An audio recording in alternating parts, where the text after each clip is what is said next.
Welcome to True Crime Cases Studio,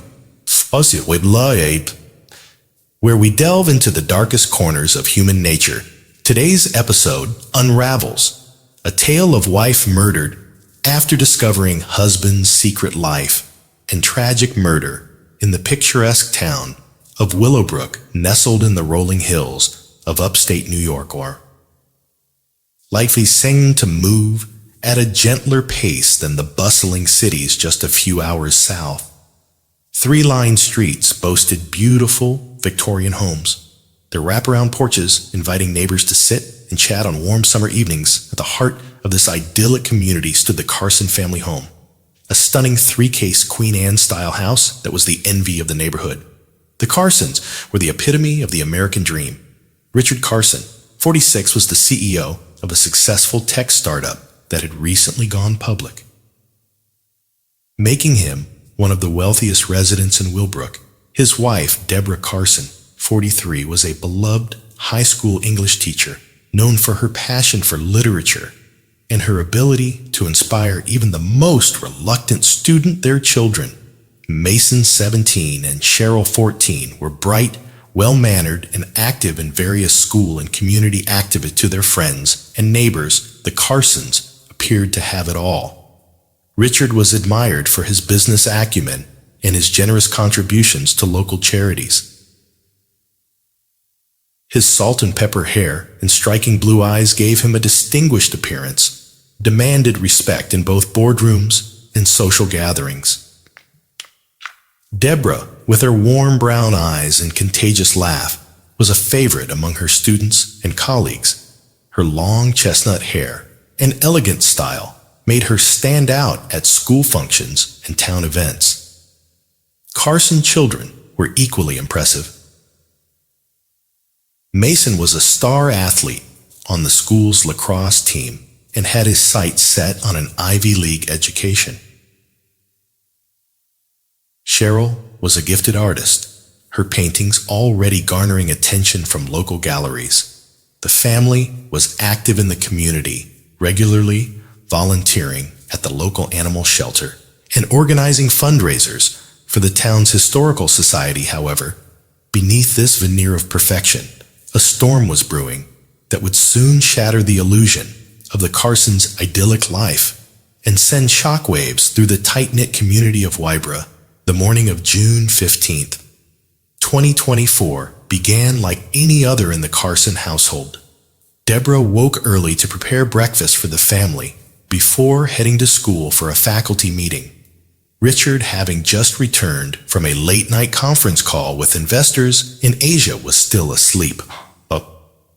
Children were getting ready for their last week of school before summer break, their voices drifting down from the upper floors of the house as Deborah moved about the kitchen. Her mind was preoccupied with thoughts that had been troubling her for weeks. She had noticed changes in Richard's behavior, increased secrecy around his phone and laptop, unexplained absences, and a growing emotional distance. At first, she had attributed it to the stress of running a newly public company, but a nagging suspicion had taken root in her mind the previous evening. While Richard was on his conference call, Deborah had made a discovery that turned her world upside down. While searching for a misplaced document on Richard's laptop, she had stumbled upon a hidden folder. What she found inside made her blood run cold. There were emails detailing an extramarital affair, financial records showing large transfers to offshore accounts, and most disturbingly, evidence of illegal activities within his company. Deborah's discovery had left her reeling. She had always believed her marriage to be built on a foundation of trust and mutual respect. Now she found herself questioning everything she thought she knew about the man she had been married to for 20 years. As she poured coffee into Richard's favorite mug, a gift from Mason and Cheryl on Father's Day, Deborah made a decision. She couldn't continue living with this uncertainty and betrayal. Today, after the children left for school, she would confront Richard about her discovery and demand answers. Little did she know that this decision would set in motion a chain of events that would end in tragedy. The day progressed with an air of normalcy that bellied the turmoil brewing beneath the surface. Mason and Cheryl left for school, their backpacks filled with Durham books and anticipation for the upcoming summer break. Richard woke late, rushing through breakfast before heading to the office for an important board meeting. Deborah attended her faculty meeting, her professional demeanor masking the emotional storm raging within her. As evening approached, tension began to build in the Carson home. Mason was at lacrosse practice, and Cheryl was attending an art club meeting. The house was unusually quiet as Deborah waited for Richard to return from work. She had sent their housekeeper Rosa home early, wanting privacy for the confrontation to come. When Richard's Tesla finally pulled into the driveway at 7:45 p.m., Deborah's heart began to race. She watched from the living room window as he exited the vehicle. His movements confident and relaxed. For a moment, she felt a pang of sadness for the life they had built together, now on the brink of destruction. But then she remembered the emails, the financial records, the lies, and her resolve. Hardened Richard entered the house, calling out a cheerful greeting as he hung up his coat. He found Deborah in the living room, a glass of white wine in her hand, and a serious expression on her face. The atmosphere in the room immediately shifted, tension crackling in the air between them. What transpired next would become the subject of intense speculation and investigation in the weeks to come. Neighbors would later report hearing raised voices, the sound of breaking glass, and then an eerie silence. But in Willowbrook, where privacy was highly valued and neighborly intervention was seen as intrusive, no one called the police the following morning. When Deborah failed to show up for her first period class, her colleague and close friend Sarah Thompson became concerned it was completely out of character for Deborah to miss school without notice, especially during the last week before summer break. After several unanswered calls and text messages, Sarah decided to stop by the Carson residence on her way to school. Sarah pulled up to the Grand Victorian house. She noticed both Richard and Deborah's cars in the driveway. An uneasy feeling settled in her stomach. As she approached the front door, she rang the doorbell. There was no answer after several attempts. Sarah tried the door handle and was surprised to find it unlocked. The scene that greeted Sarah as she entered the Carson home would haunt her for years to come. The usually immaculate living room was in disarray, with overturned furniture and shattered picture frames strewn across the floor. And there, amidst the chaos, lay Deborah Carson. Sarah's scream pierced the quiet morning air of Willowbrook. She rushed to Deborah's side, but it was immediately clear that her friend and colleague was beyond help. The once vibrant and inspiring teacher lay still, her warm brown eyes staring blankly at the ceiling. Multiple bruises marred her body, and a pool of blood had seeped into the antique Persian rug beneath her. With shaking hands, Dara called 911. Within minutes, the peaceful streets of Willowbrook were filled with the wailing of sirens. As police cars and ambulance converged on the Carson home, neighbors gathered on their perfectly manicured lawns, watching in shock. As crime scene tape went up, and detectives began to arrive, Detective Michael Rodriguez, a veteran investigator with the New York State Police, took charge of the scene. As he surveyed the crime scene, his trained eye picked up on several key details. The lack of forced entry suggested Deborah knew her attacker. The violence of the assault pointed to a crime of passion rather than a premeditated act, and the absence of Richard Carson immediately raised red flags. As forensics teams combed through the house collecting evidence and taking photographs, Detective Rodriguez began interviewing neighbors and friends. A picture started to emerge of a couple that, while outwardly perfect, had been showing signs of strain in recent weeks. Margaret Sullivan, the Carsons' next-door neighbor, recalled hearing an argument late the previous night. "I've never heard them fight like that before," he told Detective Rodriguez. "Deborah was shouting something about betrayal and lies. I almost called the police, but then it got quiet. I assumed they'd worked things out." Other neighbors reported similar observations. James Watkins, who lived across the street, mentioned seeing Richard leave the house in a hurry around midnight, carrying a large duffel bag. "I thought it was strange," he said, "but Richard often took late-night flights for business, though I didn't think too much of it at the time." As the investigation progressed, the search for Richard Carson intensified. His credit cards had been used to purchase a plane ticket to the Cayman Islands, but security camera footage from Albany International Airport showed he never boarded the flight. It was a classic misdirection, leaving investigators to wonder where he had really gone. The Carson children, Mason and Cheryl, were brought home from school by their maternal grandmother, Eleanor Thompson. The sight of their family home, surrounded by police cars and curious onlookers, was devastating for the teenagers. Detective Rodriguez approached them gently, knowing that while they might have crucial information, their well-being had to come first. Eleanor Thompson, shocked and grief-stricken, struggled to comprehend what had happened. Richard and Deborah were the perfect couple. She insisted, tears streaming down her face. There must be some mistake. A.K. Richard would never hurt Deborah, never. But as the investigation deepened, cracks in the facade of the Carsons' perfect life began to show.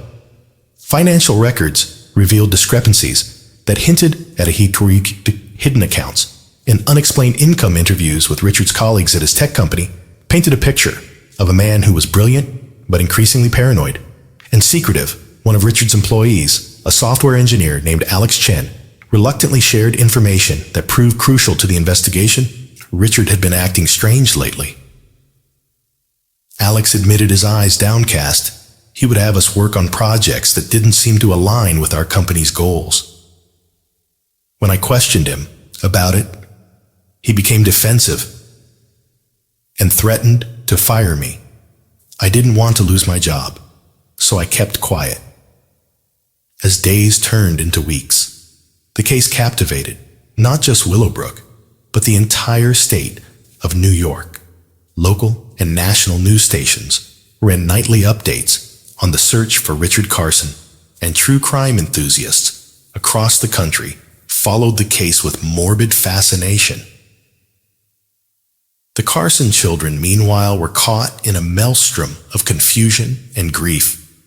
Mason, old enough to understand the gravity of the situation, became withdrawn, and angry Cheryl struggling to comprehend the loss of her mother. And the disappearance of her father retreated into her art, creating dark and haunting paintings that reflected her inner turmoil. Eleanor Thompson did her best to shield her grandchildren from the media frenzy and the whispers of the neighbors, but the weight of the tragedy was inescapable. The once bright futures of Mason and Cheryl now seemed uncertain, overshadowed by the dark cloud of their family's destruction. 4 weeks after Deborah's murder, a breakthrough finally came. A facial recognition hit from a surveillance camera placed Richard Carson in Montreal, Canada. The international manhunt that followed involved cooperation between us and Canadian law enforcement agency. Richard was finally apprehended trying to board a private yacht bound for international waters when cornered the man who had once been the pride of Willowbrook Hogger, and defeated, he offered no resistance as Canadian authorities took him into custody. The extradition process was expedited within days. Richard Carson was back on U.S. soil, facing charges for the murder of his wife. As he was led into the Albany courthouse, crowd of reporters and angry onlookers hurled questions and insults. The man who had once been revered as a business genius and philanthropist was now reviled as a murderer. As the legal process unfolded, the full extent of Richard's double life came to light. Prosecutors painted a picture of a man living two completely separate existences.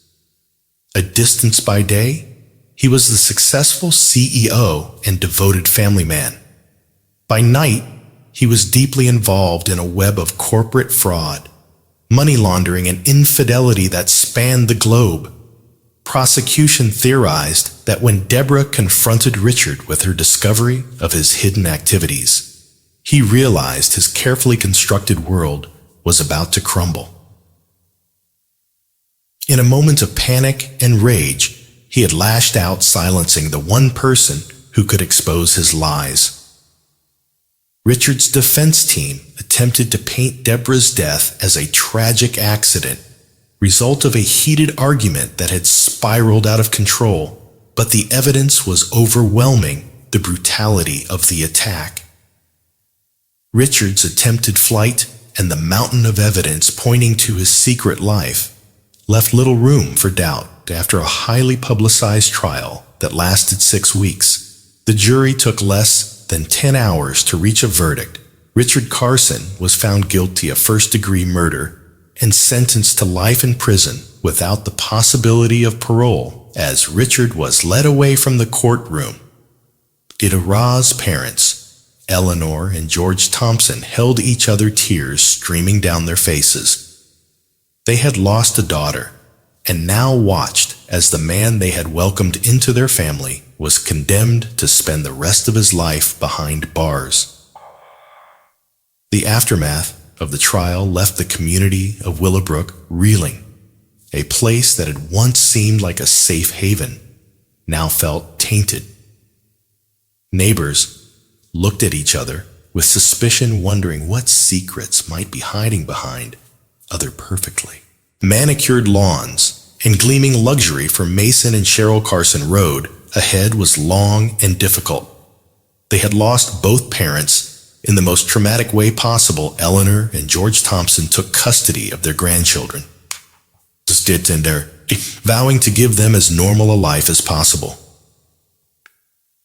Despite the circumstance, the Carson home, once the jewel of Willowbrook, stood empty, a silent reminder of the tragedy that had unfolded within its walls. Eventually, it was sold, the new owner eager to erase all traces of its dark history. In the years that followed, Willowbrook slowly began to heal. The case of Deborah and Richard Carson became a cautionary tale, a reminder that appearances can be deceiving, and that even in the most affluent and seemingly perfect communities, darkness can lurk just beneath the surface. Deborah's colleagues at Willowbrook High School established a scholarship fund in her name, dedicated to supporting students who wanted to pursue careers in education. The annual Deborah Carson Memorial 5K run became a major event in the town, raising funds and awareness for domestic violence prevention. Richard Carson, meanwhile, baited into obscurity behind prison walls. A man who had once commanded respect and admiration was now just another inmate, his days filled with regret and the knowledge of the lives he had destroyed. As for Mason and Cheryl, they grew up under the loving care of their grandparent. They faced challenges attending therapy and learning to navigate a world forever changed by their parents' action, but they also found strength in each other and in the memories of their mother's love.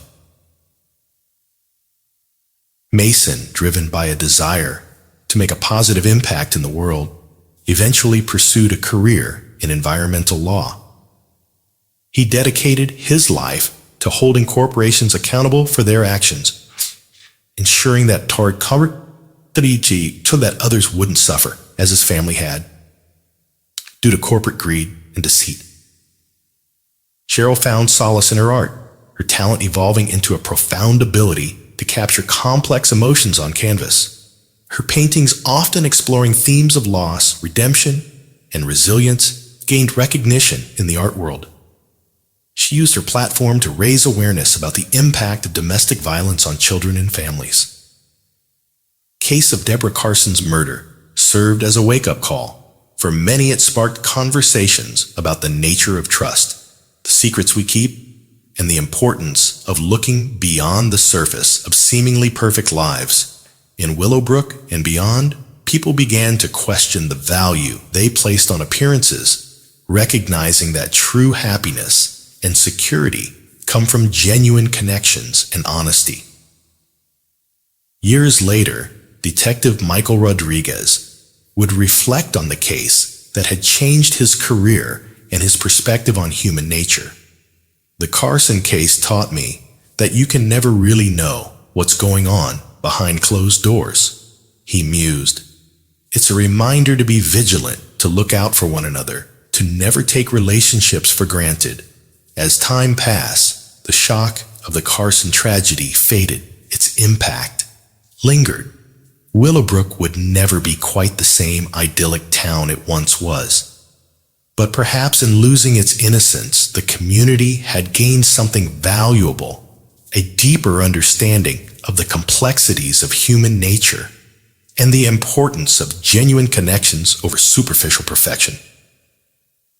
The case of Deborah and Richard Carson became more than just a sensational true crime tale. It became a part of the fabric of Willowbrook. A somber reminder woven into the town's history. It served as a lesson that even in the most picture-perfect settings, the darkest of secrets can hide, waiting to be uncovered in the end. The tragedy of Deborah Carson's murder left an indelible mark on all who were touched by it.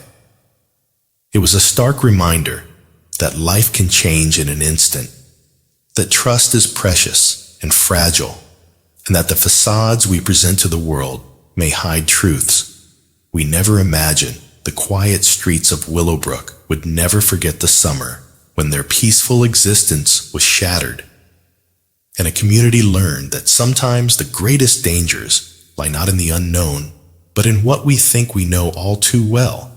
The Carson case also had far-reaching implications. Beyond Willowbrook, it sparked a national conversation about domestic violence in affluent communities, challenging the misconception that such issues only affected lower-income families. Social workers and domestic violence advocates used the case to highlight the need for increased awareness and resources in all socioeconomic brackets. In the business world, the revelation of Richard Carson's fraudulent activities led to increased scrutiny of tech startups and their financial practices. The Securities and Exchange Commission implemented stricter regulations and oversight measures, particularly for companies preparing to go public. The tragedy also had a profound impact on the education system. Deborah's dedication to her students and her untimely death prompted a reevaluation of support systems for teachers. Schools across the state began implementing mental health programs and counseling services for educators, recognizing the often overlooked stress and emotional burden they carry in Willowbrook High School. Deborah's former classroom became a memorial of sorts. Her students, past and present, covered the walls with notes of remembrance and gratitude. The school board decided to keep the room as a study hall and quiet reflection space, ensuring that Deborah's spirit of learning and inspiration lived on. As the years passed, the Carson children's journey continued to captivate the public's attention. Mason's path to becoming an environmental lawyer was not without its challenges. The shadow of his father's crimes initially made it difficult for him to gain trust in the legal community. However, his unwavering dedication to justice and his personal case of overcoming adversity eventually earned him respect and admiration. Cheryl's artistic career blossomed in unexpected ways. Her early works, dark and haunting reflections of her trauma, evolved into powerful statements on resilience and hope. A series of her paintings, titled Shattered Reflections, toured major galleries across the country, sparking conversations about the long-term effects of domestic violence in children. Carson case also became a subject of academic study. Universities incorporated it into their criminology, psychology, and sociology. Curricular researchers examined the case from various angles: the psychology of white-collar crime, impact of trauma on families, and the role of community in both perpetuating and healing from tragedy in Willowbrook. The aftermath of the Carson tragedy led to a reimagining of community dynamic town. Once priding itself on its privacy and non-interference, began to foster a culture of genuine connection and support.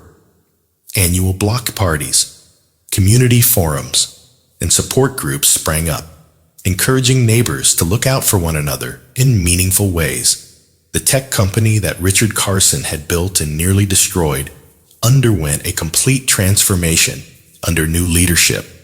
It rebranded itself and redirected its focus towards developing software for nonprofit organizations, company's new mission statement. Technology for transparency was a direct response to the secrecy and fraud that had nearly been its undoing.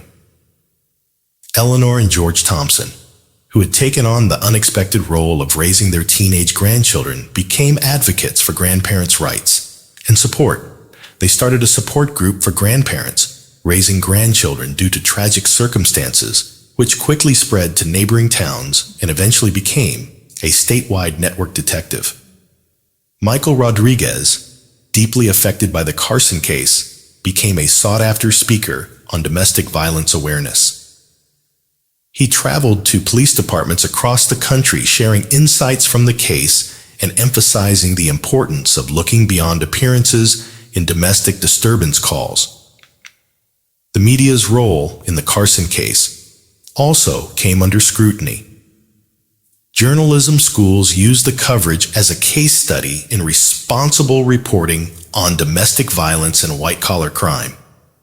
The intense public interest in the case sparked debates about the fine line between informing the public and sensationalizing tragedy in the legal world. Carson trial set precedents for cases involving a combination of domestic violence and white-collar crime. Prosecutors and defense attorneys alike studied the case, recognizing the complex intersections of personal and professional misconduct. As Mason and Cheryl entered adulthood, they faced the challenging task of building their own families in the shadow of their parents' tragedy. Mason, wary of repeating his father's mistakes, approached relationships with caution and transparency. Cheryl, through her art and therapy, worked through her trust issues, eventually finding a partner who understood and supported her journey. On the 10th anniversary of Deborah's death, Willowbrook held a town-wide commemoration. The event, while somber, focused on celebrating Deborah's life and the positive changes that had emerged from the tragedy. Mason and Cheryl, now in their late 20s, spoke publicly for the first time about their experience, their words, a powerful testament to the resilience of the human spirit. The Carson home, which had stood empty for years after the tragedy, was eventually repurposed. A group of local investors, inspired by Deborah's legacy formed it into a community center focused on education and family support services. The Deborah Carson Learning Center became a beacon of hope, offering tutoring, counseling, and workshops for families in need in prison. Richard Carson's life took an unexpected turn, initially unrepentant. The reality of his actions slowly began to sink in. Over the years, he started writing a journal, which eventually turned into a memoir. The book, published under the title Price of Perfection, offered a raw and unflinching look, the mindset that had led him to commit his crimes. While some criticized the publication as an attempt to profit from tragedy, Others found value in its cautionary message. The ripple effects of the Carson case continued to be felt in subtle ways throughout society. Companies began placing greater emphasis on work-life balance, recognizing how the pressure to maintain a perfect facade had contributed to Richard's downward spiral. Schools implemented programs to teach students about healthy relationships and the dangers of keeping secret. In the world of true crime, the Carson case remained a topic of fascination. Documentaries, podcasts, and books continued to explore the case from various angles, each adding new perspectives to the tragic case. However, those who knew Deborah and the Carson children personally were careful to remind the public that behind the sensational headlines were real people, still healing and trying to move forward. As Willowbrook approached the 20th anniversary of the tragedy the town had transformed, in many ways, the perfect facades were less immaculate, but the community bonds were stronger. People had learned to value authenticity over appearance and to reach out to neighbors in need rather than looking the other way. Mason Carson, now a prominent environmental lawyer, returned to Willowbrook with his own family in a poignant moment. He bought back his childhood home from the community center instead of moving in. However, he donated it to the town permanently, ensuring that the Deborah Carson Learning Center would continue its vital work for generations to come. Cheryl Carson's art continued to evolve.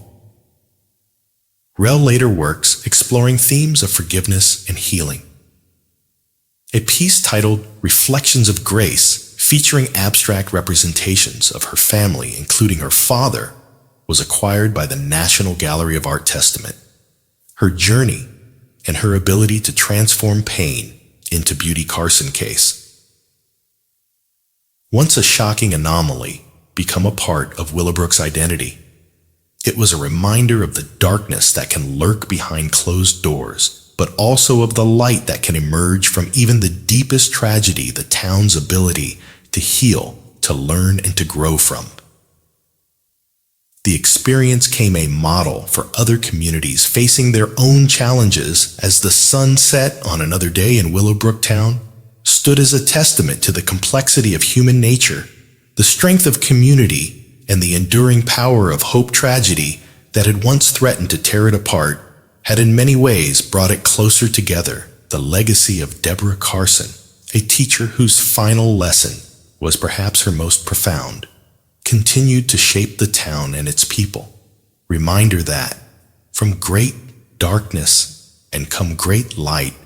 Case of the Carson family of Willowbrook and of all those touched by the events of that fateful summer serves as a powerful reminder.